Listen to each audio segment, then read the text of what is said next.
Okay, we ran out of time in our class the other day to show how to construct the slipper after we knit it, but I'm going to go over really quickly how to start and end these. You want to start with waste yarn that's in a contrasting color to your slipper, and I do 5 or 6 rows. It's going to be removed later. You want to start with your main yarn. After the waste yarn, you want to leave a really long tail for your main yarn. Then you knit the slipper the length of your foot or slightly shorter so that when it stretches it'll come back and hug your foot. Actually, the slipper is going to be this way. But then when you get to the other end, when you're finished knitting the length that you need, then you bind off with waste yarn, and I do 6 or 7 rows of that also. And when you cut your main yarn, make sure you leave a long tail of your main yarn on both ends, because we're going to use this for seaming. If you forget to do that, it's not a big deal. We can add more yarn, but it's easier if you leave it from the beginning. There's 2 different seaming methods that I use to put these together, but for simplicity's sake, I'm going to do a slip stitch on either end. There is a back stitch method that looks really nice on the outside of the slipper, and this is my favorite stitch. I may add the instructions for this at the very end of the video. I might already have a YouTube video showing how to do this heel, but if the video is not too long, I may add this at the end. After you've knit your slipper, you're going to seam each end of this tube and make a thick rectangle of fabric for the slipper. And a lot of people ask me this all the time: why do you start with waste yarn? I can make a neater seam if I start with waste yarn and then use these little bumps to seam into. If you start with the utility cast on that we learned on the knitting machine, it's a really messy edge and it's really hard to make a neat seam if you use that cast on. So I'm not sure which knitting machine I knit this on. If I did it on the Addi machine, I would have 46 needles. If I knitted on the Knit Quick, I would have 40 needles. So I need to determine how many needles I used so that I'll know how many bumps to look for on the edge. Okay, there was 46 needles for this one. So this one was knit on the Addi knitting machine. It's very similar to the Knit Quick, but it has more needles. So what I want to do, especially for beginners, is find the first and the last stitch. And the way you do that is you find this gap where we changed colors. You're always going to have a little gap where the old color stopped and the new color started. So where the working yarn, our main yarn, is pulling, you can see that's one of the stitches I need to mark. It's going to be the first stitch on that side. And where the tail of the working yarn is coming out, it won't be this one because that's the top edge. It's going to be this one right here. You see it's coming out of that bump right there. That's why you want to use highly contrasting yarn. So once you get used to doing this, you don't have to mark your stitches, but to begin with, it's easier if you do. So since my machine has 46 needles, I'm going to count over to find the end stitch on this side, half of the stitches. And I'm going to make sure that my stitches aren't hiding down inside there. They can start getting tight down in here where you don't see them. But the way you find them is you follow this waste yarn in and out, and you can find these stitches. Now it's the ones that are out toward the waste yarn and not to the inside. You don't want to grab that one. It's always the outside edge. So that's one.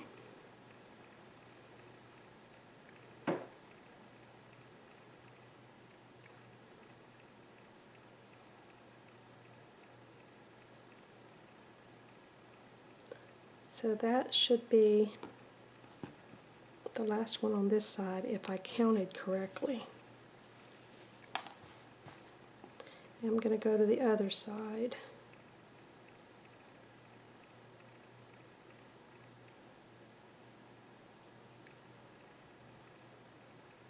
Yes, so that's 23 stitches on either side. So I should have 23 pairs of stitches that are going to be connected to each other because we're making a seam like this. If you're not comfortable with a crochet hook, you can thread this yarn onto a needle and sew these edges together. It's really hard to get a neat seam doing that, but you can try your techniques and do it as long as you have a seam on each end. It really doesn't matter. But I like the look of the slip stitch. Sometimes I'll use a back stitch for the heel and a slip stitch for the toe because I like the way the back stitch looks on the heel. So that's why I use lots of yarn for the beginning and the end, because sometimes I don't know until I do the slipper what technique I'm going to use. So to get started with a slip stitch, you have your working yarn ready, and you're going to kiss these two edges together, and you're going to be matching up all of your pairs. I'm going to get my working yarn out here ready, and all of these pairs are going to be matched. And when I get to the other end, if I have an odd number, that means I missed a stitch somewhere and I would need to rip it out and start over, because you'll end up losing some stitches. They'll start running down if you miss one of these stitches. When we take the waste yarn off, there's nothing to protect these stitches anymore, so that's why we need to make sure we get all of them. So I'm going to just hold my working yarn like I'm going to crochet. I'm going to put some tension on it, and I'm going to poke my crochet hook straight through from one side out through the other, and I'm going to have 2 loops on my hook. I'm going to grab that yarn and pull it through both loops. You can do them one at a time if you want to. And I'll swivel my crochet hook back and forth to help me get it through there. So now I have 1 stitch on my hook. I'm going to find the next pair and make sure I'm pulling these to the outside and not grabbing that one right there that's down on the inside. So I'm going straight through to the other side. Now I have 3 loops on my hook. And now I'm going to pull that new loop through all 3. That's a crochet slip stitch. I've got 1 loop. I'm going to grab the next pair, going straight through. 3 loops on my hook. I'm going to pull a loop through all 3. And I'm going to do that all the way to the end, making sure that this yarn is, or this fabric is not curling and losing some stitches in there. I'm always careful about which loop I'm grabbing. This one's really easy to see, but some yarn it's really hard.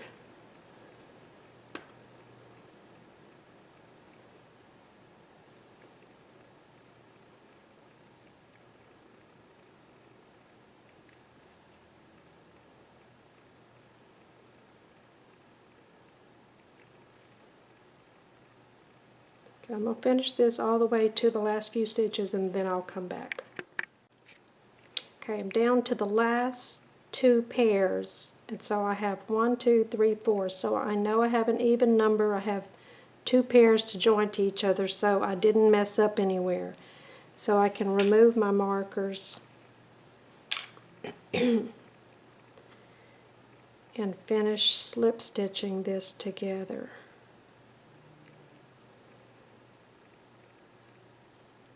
And then the last 2 kind of make a little V. They kind of want to kiss together like that, so just go straight through. Always and mess up here. Don't cut the yarn and pull this through. Still want that long piece left over.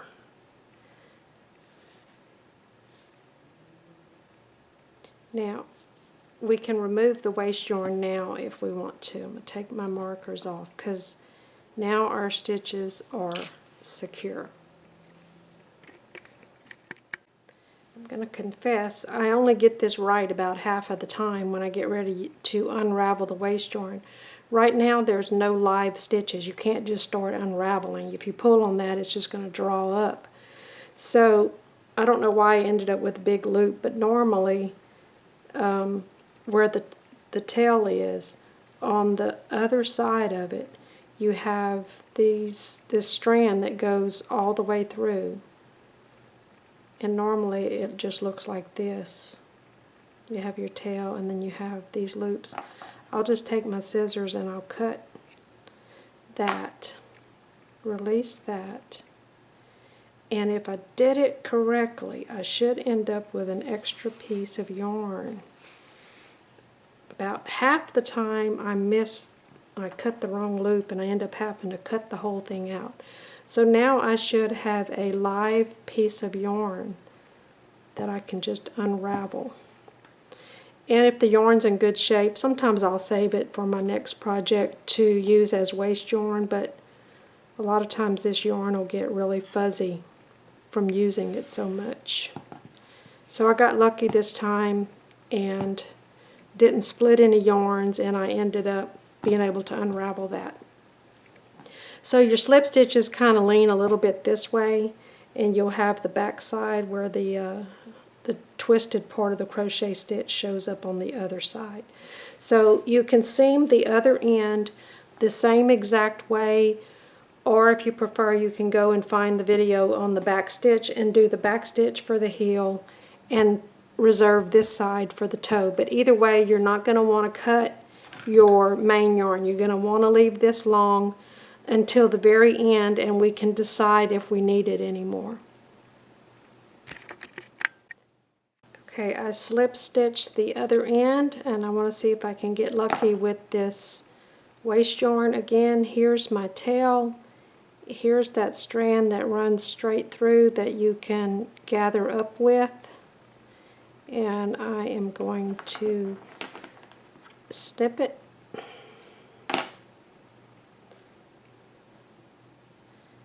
And see if I did it right. Yep. So now I can release that end and just unravel.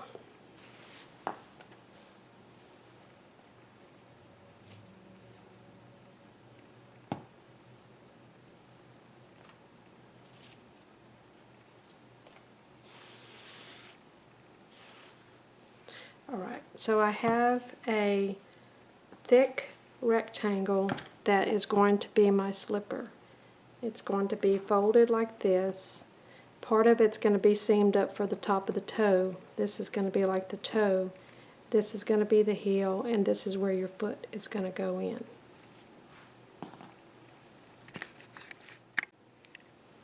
Okay, I'm going to do a simple slip stitch to sew the heel first. Like I said before, the slip stitch is leaning toward this other side, so you have to decide whether you want to fold it this way or this way. And I think that I'm going to go ahead and just do it this way, where the V is tilting toward me, and then start crocheting. So what I'm going to do is just poke my hook in the edge there so I can join up that corner, and then pull that yarn, pull a loop through, and then I want to start grabbing. I can decide whether to grab both loops like this to crochet into, and it might make a stronger heel. I think I will.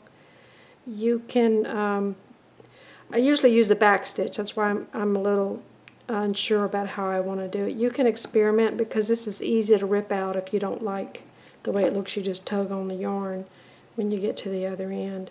So I think that I need to go ahead and grab both loops on the front and tilt this back and grab both loops on the back and pull a loop through and then pull it all the way through. And then I'm going to go over to the next slip stitch straight through, so it looks like I've got these double loops on top. I have my original loop plus both of those stitches, so I'm going to pull a loop through all of that, all the way to the bottom of the heel.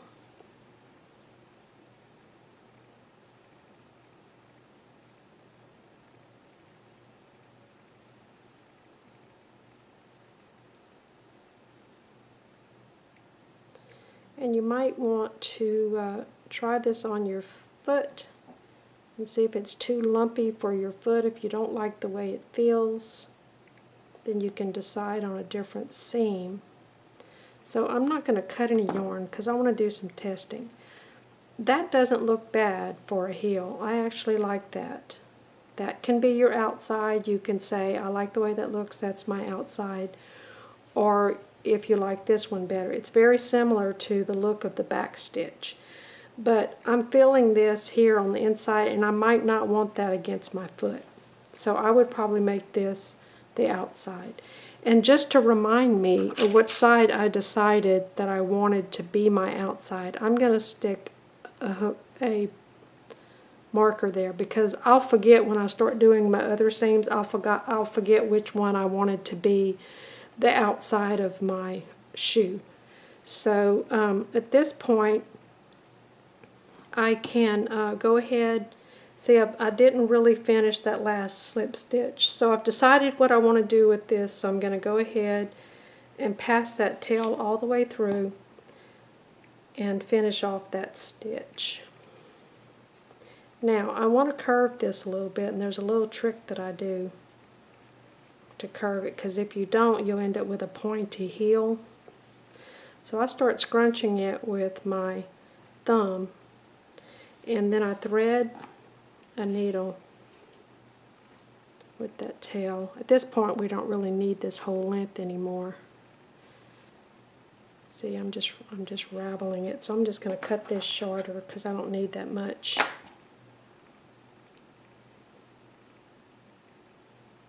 I know it's frustrating to watch somebody else thread a needle. Alright, so what I want to do is kind of do some gathering stitches, and this is kind of stuck here on the right side, so I'm just going to go through the layers, like there's 2 layers here. I'm just going to grab a couple of stitches and go between those layers, in and out. And as I tug, I'm going to push with my thumb, and that's going to start making a little curve there. So I'll go up a little bit higher, and then I'll cross over to the other side. And each time I'm going to tug, and you can see it's pulling it. And I'm going to squunch with my thumb, and then I'm going to come down the other side, doing the same thing. And you can go around as many times as you want till you get it the shape you want. It's not going to show because it's between the layers. And once you get the heel the way you want it, you can pass your yarn to the inside and then just weave in your ends. I'm not going to take a lot of time to do this very neatly because I want to get to the next step. But you get the drift there. And once you weave your tail in, you can cut it.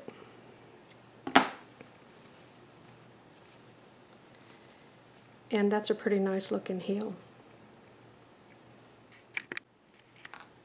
Okay, now that we've finished the hem and I've marked the outside of my slipper, I folded my slipper in half to mark a halfway point. I've counted back from this stitch to the heel so that I'd know how many stitches were there, and then I counted the same number along here. I also followed this ridge where you see these stitches along the top. I followed that ridge all the way down and marked it so that when I'm sewing I stay on the same ridge, because it can start twisting. And I did the same thing on the other side. I marked that top ridge so that I'd have a road map of where to go. So I'm going to stitch across the top and stop when I get to these markers. A lot of the videos show gathering the toe first rather than stitching the top, but I like to go ahead and stitch it while it's not bunched up. So I can go ahead and take this marker out and make sure I stay on the path. So we're going to be stitching on the outside. Here's the outside marker. It seems kind of weird to stitch on the right side of the fabric. Normally we're stitching on the wrong side. So I'm going to twist this around to where my road map here is the right ridge. And I'm on the correct ridge here. So first thing I'm going to do is just join up, pull that straight through to join up that point. Now I'm on this side, so I need to go across to the other side. I'm going to be going back and forth. So let me twist this around till I'm on the right ridge. And I'm going to dive my needle down. See if I can get back in the camera here. I'm going to stick my needle down into one of those V-stitches. Dive it down, and when you do, you're going to find the top of those stitches, and they look like little bars that go across. And I like to do 2 at a time. That's 2 stitches at a time. You can do one bar at a time, or you can do 2. So every time you dive in there, you're going to come up with bars. And make sure that your needle is going between the layers of this double fabric. So I'm going to grab 2 bars on that side. I'm not going to pull tight.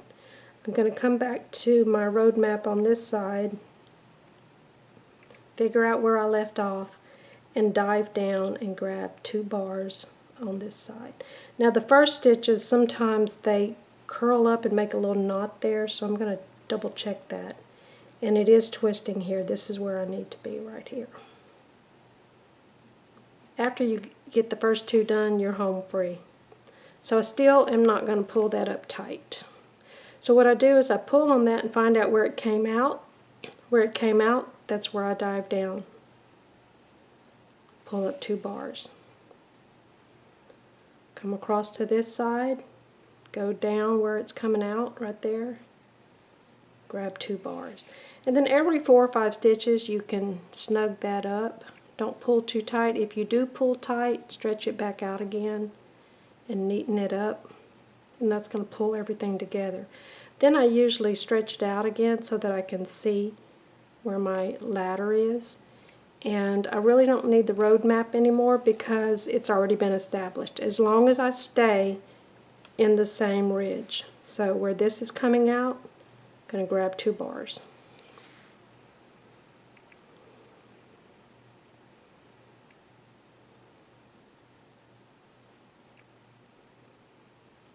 You can usually feel if you're grabbing something underneath.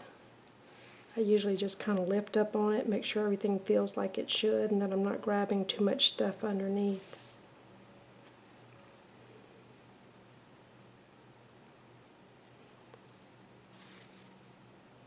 This is a very common stitch used in crochet and knitting. So when you tighten that up, it makes an almost invisible seam on the top. I pull it out so I can find my way back on this side, and I'm going to go side to side until I get to my markers here in the middle. Okay, just got a couple of stitches left to go. This is where that's coming out, so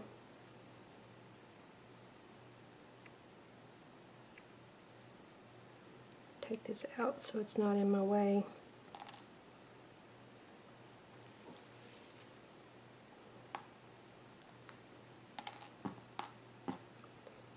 Alrighty. Now, there's going to be a lot of stress right here where you put your foot in, so I would turn it inside out.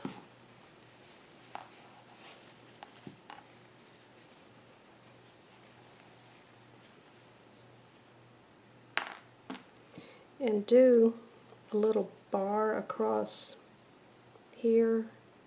It's not going to show because it's on the inside. just stitch through several times to secure that, so when you put your foot in it, it doesn't stretch open. And then you can make a little knot.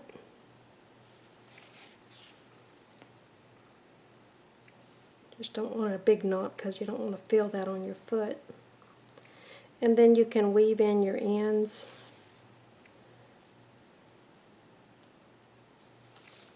And I would usually go more than that so you can wash it without it falling apart. And then I pull the layers apart and then I'll bury my tail. Sometimes I'll leave a really long tail hidden in there in case I need to sew this back up or something after it's been washed.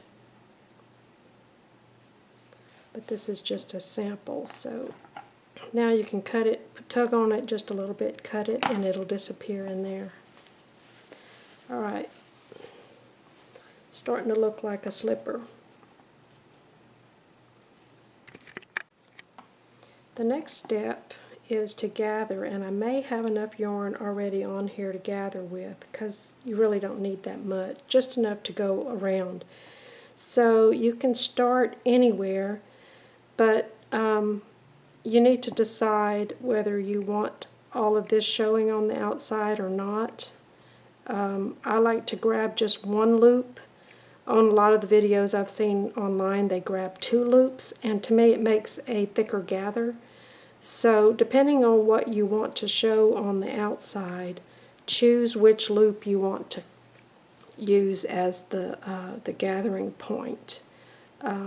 Sometimes it can look pretty neat to have this extra little stitch, so I'm just going to use this outside loop.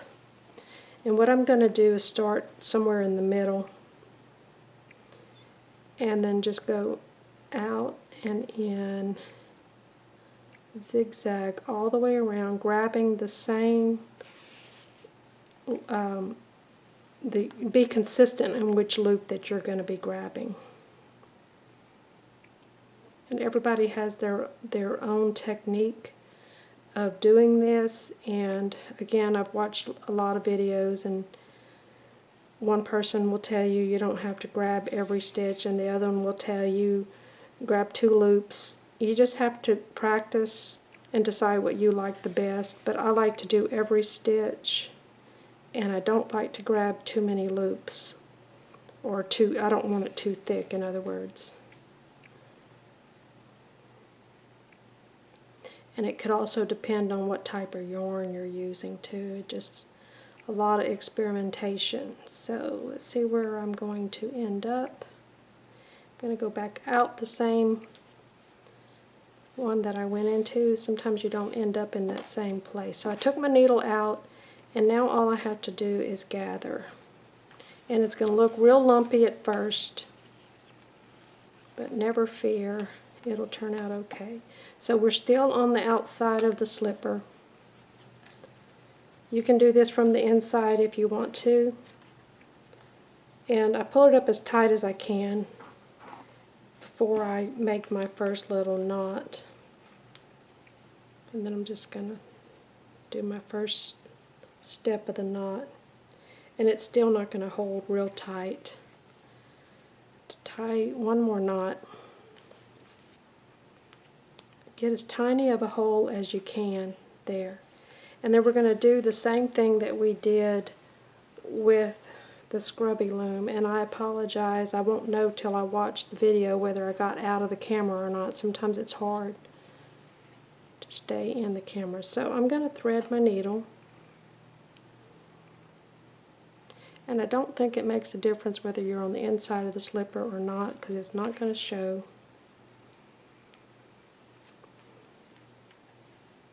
I'm going to keep going in a spiral to secure this hole. I'm going to kind of bury down between the layers, keeping in mind that I am on the outside and whatever I do here will show. I think I snagged my yarn.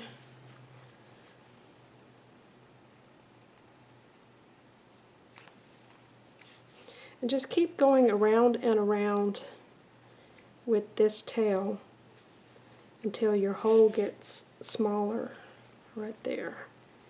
And then I'm going to pass that one through to the other side. I'm not going to knot it yet.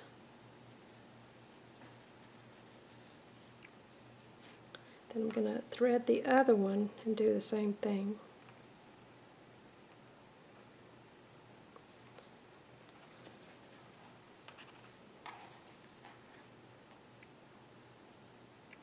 This one I probably don't have to do as much.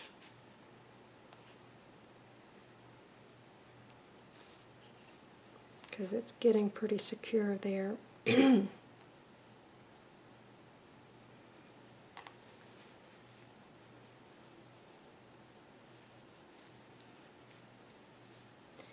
on the inside, I'm going to weave these ends in. Now if you would have grabbed a different loop, this is what it would have looked like on the outside. So again, you can experiment, and if you like the way this little star thing looks, you can let that be on the outside. I just chose to do it on the inside or make it show on the inside. So I'm going to knot these together on the inside to make sure that hole doesn't open up again, and then I'm going to weave my ends in like I did the other one and then cut that off. So I'm just going to hurry through this and not bother with that.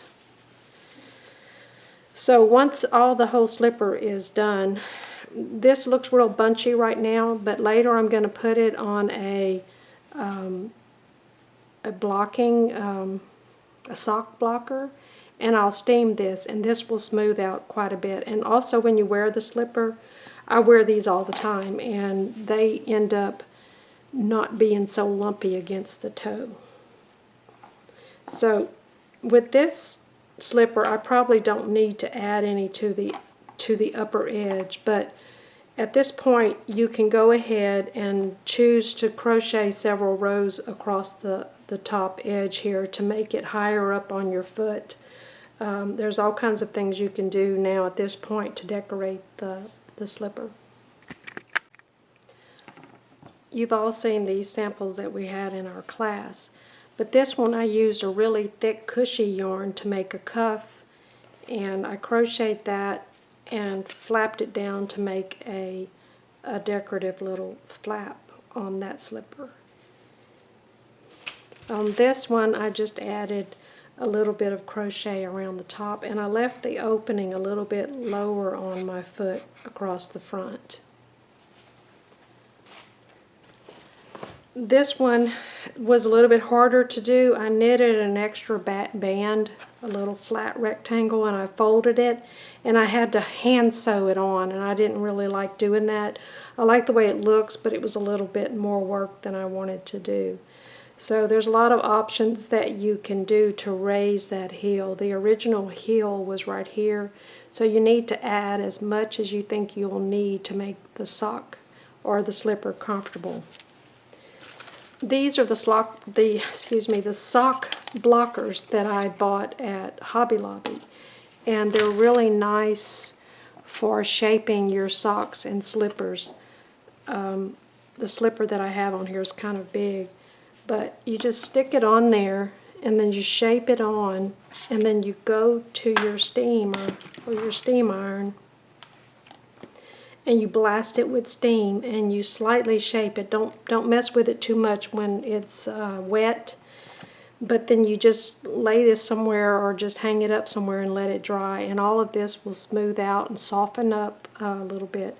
And then once it's completely dry, you can add your crochet, or you can add your crochet first and then block the whole thing when it's done, which is probably the best thing to do, because you really don't want to mess with these when they're wet, because it will distort. So that is the end of the slipper. It's pretty easy to do, even though the video is quite long and it seems like an intense project. Once you've done a couple of them, you'll get pretty fast at it, and it's not that hard to do.